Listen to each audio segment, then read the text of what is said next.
Hello views, welcome to DJMS Tamil channel. Aaha Kalyanam சீரியலுக்கான upcoming எபிசோடில் பொழுதும் விடியுது, எல்லாரும் வராங்க, தேடி பார்த்தோம் மகாவை காணோமா அப்படின்னு சொல்லிட்டு வந்து பதில் சொல்கிறாங்க. அந்த சமயத்தில் கோடீஸ்வரியும் அவங்க கணவரும் வீட்டுக்கு வராங்க. மகாவை காணோமே அப்படின்ற பதட்டத்தோட பேச ஆரம்பிக்கிறாங்க. வந்த உடனே ஐஸ்வர்யா பார்க்குறாங்க. தூங்கிட்டு இருக்கிறதுனால கோவத்தோட போயிட்டு கோடீஸ்வரி ஐஸ்வர்யாவை திட்ட ஆரம்பிக்கிறாங்க. நைட்ல இருந்து ஒருத்தியை காணுமே, அவள் எங்கே போனா, என்ன ஆனா, அம்மாவுக்கு ஃபோன் பண்ணி தகவலை சொல்லுவோம் அப்படின்ற கொஞ்சமாவது அக்கறை இருந்துச்சா உனக்கு அப்படின்னு சொல்லிட்டு ஐஸ்வர்யா பார்த்து கேள்வி தெரியலமா அப்படின்ற பதில வந்து கூலா சொல்றாங்க.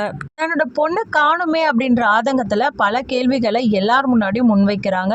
எந்த அளவுக்கு அவ மனசு கஷ்டத்தோட இருந்தா இந்த வீட்டை விட்டு வெளியில போயிருப்பா அப்படின்னு சொல்லிட்டு தாத்தா பாட்டி பேசுறாங்க. அந்த சமயத்துல தாத்தாவுக்கு கோவில இருந்து பூசாரி கால் பண்ணி மருமக இங்கதான் இருக்கா அப்படின்ற விஷயத்த சொன்னதும் உடனடியா அங்க கிளம்பி போறாங்க தாத்தா பாட்டி. மக என்னாச்சு, எதனால இங்க வந்து உட்கார்ந்துட்டு இருக்க, எதுவா இருந்தாலும் என்கிட்ட சொல்லலாம் இல்லம்மா அப்படின்னு கேட்க உடனே கடிதத்தை எடுத்து தாத்தா பாட்டி கிட்ட காட்ட அவங்களும் பதில் சொல்ல முடியாம தவிக்க அதுக்கப்புறம் எப்படியோ மகாவை சமாதானப்படுத்துற மாதிரி பேச ஆரம்பிக்கிறாங்க. சில விஷயங்களை சொல்லி புரிய வைக்க பாக்குறாங்க. இந்த பக்கம் கோடீஸ்வரி தன்னோட பொண்ணு தப்பான முடிவு ஏதாவது எடுத்திருப்பாளோ, ஒருவேளை ரயில்வே ஸ்டேஷன் குளத்துல அங்க இங்க போய் பாருங்க அப்படின்ற மாதிரி பேச ஆரம்பிக்கிறாங்க. இதனால ரொம்பவே அதிர்ச்சியா போறாங்க ராஜேஸ்வரி. நேரத்திலேயே யாரோ சொல்றதன் பேர்ல வந்து சூர்யா அந்த இடத்துக்கு வராரு. வந்த உடனே ரொம்பவே கோவத்தோட மகா கண்ணத்தை காட்டி அறைய பாக்குறாங்க. உடனே பாட்டி ஏன் அறைய வேண்டித்தானே, ஏன் நிறுத்திட்ட அப்படின்றாங்க. என்னதான் உனக்கு பிரச்சனை, எதுக்காக இங்க வந்து உட்கார்ந்துட்டு இருக்க, கோவில பிரசாதம் தருவாங்க நீங்க வந்து உட்கார்ந்துட்டு இருக்கே அப்படின்னு சொல்லிட்டு தேவையில்லாம பேச ஆரம்பிக்கிறாரு சூர்யா. ராத்திரியில இருந்து ஒவ்வொருத்தரும் உன்னை காணுமே அப்படின்னு சொல்லிட்டு அவ்வளவு கஷ்டப்பட்டு தேடிட்டு இருந்தோம்.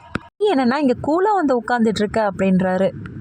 இங்க வந்து உட்கார்ந்துட்டு இருக்க அப்படின்னு சூர்யா கேட்க மகா உண்மையான காரணத்தை சொல்லாம வேற ஒரு காரணத்தை சொல்லி எப்படியோ சமாளிக்கிறாங்க. அப்புறம் மகாவை கையை பிடிச்சி வா வீட்டுக்கு போலான்னு கூட்டிட்டு போக இன்னொரு பக்கம் தாத்தா பாட்டி கிட்ட பேசுறாங்க. கண்டிப்பா அவனுக்கும் வந்து மகா மேல காதல் இருக்கு, ஆனா வெளியில காட்டிக்க மாட்டேன்றா அப்படின்ற மாதிரி ஈஸ்வரி சொல்லி எல்லாத்தையும் புலம்புற தருணத்துல மகா அந்த இடத்துல போய் நின்னதும் ரொம்பவே சந்தோஷப்படுறாங்க. அவளால தான் அந்த வீட்டை விட்டு போன அப்படின்ற உண்மையான காரணத்தை மறுத்து வேற ஒரு காரணத்தை வந்து சொல்றாங்க எல்லார் முன்னாடியும். அம்மா கொஞ்ச நேரத்துல என்ன ஆட்டம் போட்டாங்க தெரியுமா அப்படின்னு சித்ராதேவி கேட்க அதுக்கேத்த மாதிரி ராஜேஸ்வரியும் மகாவை பார்த்து கேள்வி கேட்க ஆரம்பிக்கிறாங்க.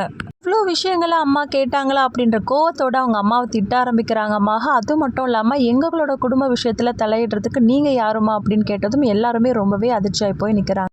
இவங்களுக்கு இவ்வளோ ஆதங்கம் அப்படின்னு ராஜேஸ்வரி திரும்ப திரும்ப கோடீஸ்வரியை பார்த்து கேள்வி கேட்க வந்து பதிலளிக்கிறாரு. எந்த ஒரு அம்மாவை இருக்கட்டும் தன்னோட பொண்ணை வந்து காணும் அப்படின்ற பட்சத்தில் வேற என்ன பண்ணுவாங்க, அந்த ஆதங்கத்தில் சில கேள்விகளை கேட்கத்தான் செய்வாங்க. அதனால அவங்க மேலே தப்பு இருக்குன்னா சொல்ல முடியாது அப்படின்னு சொல்லிட்டு கோடீஸ்வரி மேலே உள்ள தப்பை வந்து நியாயப்படுத்தி பேசுகிற மாதிரி பேசுறாரு தாத்தா பாட்டி ரெண்டு பேரும். ஈஸ்வரி எல்லார்கிட்டையும் மன்னிப்பு கேட்டுட்டு அதுக்கப்புறம் கிளம்ப, அதுக்கப்புறம் பாட்டியும் சரி எதுக்காக எல்லாரும் நின்றுட்டு இருக்கீங்க, அவங்கவுங்க வேலையை பாருங்க அப்படின்னு சொல்றாங்க. கம்மிங் எபிசோட்ல ஐஸ்வர்யா படியிலிருந்து கீழே விழற மாதிரி நடிக்கிறாங்க. அந்த சமயத்துல யதார்த்தமா வந்து மகா அவங்கள தாங்கி பிடிக்கிறாங்க. அதனால மகாவுக்கு காலில் வந்து வலி ஏற்படுது. அதுக்கப்புறம் சூர்யா வந்து தைலம்லாம் தேய்ச்சி விடுறாங்க. இதை தாத்தா பாட்டி பார்த்து சந்தோஷப்படுறாங்க. அடுத்ததான் பாட்டி ஐஸ்வர்யாவோட சீமந்த பத்தி பேச்சுவார்த்தை வந்து பேசுறாங்க கோடீஸ்வரி கிட்ட. இதனால ரொம்பவே பதட்டப்படுறாங்க நம்ம மகா. அப்புறமாவது ஐஸ்வர்யா உண்மை எல்லாத்தையும் வந்து வீட்டில் சொல்றாங்களா இல்லையா, இது எல்லாமே டிவிக்கு முன்னாடியே பார்த்து தெரிஞ்சுக்கணுமா, அப்போ மறக்காம நம்மளோட சேனலை வந்து சப்ஸ்கிரைப் பண்ணிக்கோங்க. கூடவே இருக்க அந்த பெல் ஐக்கனும் கிளிக் பண்ணிடுங்க. அப்போ தான் நான் போடுற அடுத்தடுத்த வீடியோஸ் உங்களுக்கு நோட்டிஃபிகேஷனில் வரும். ஓகே வியூஸ், தேங்க்ஸ் ஃபார் வாட்சிங் திஸ் வீடியோ.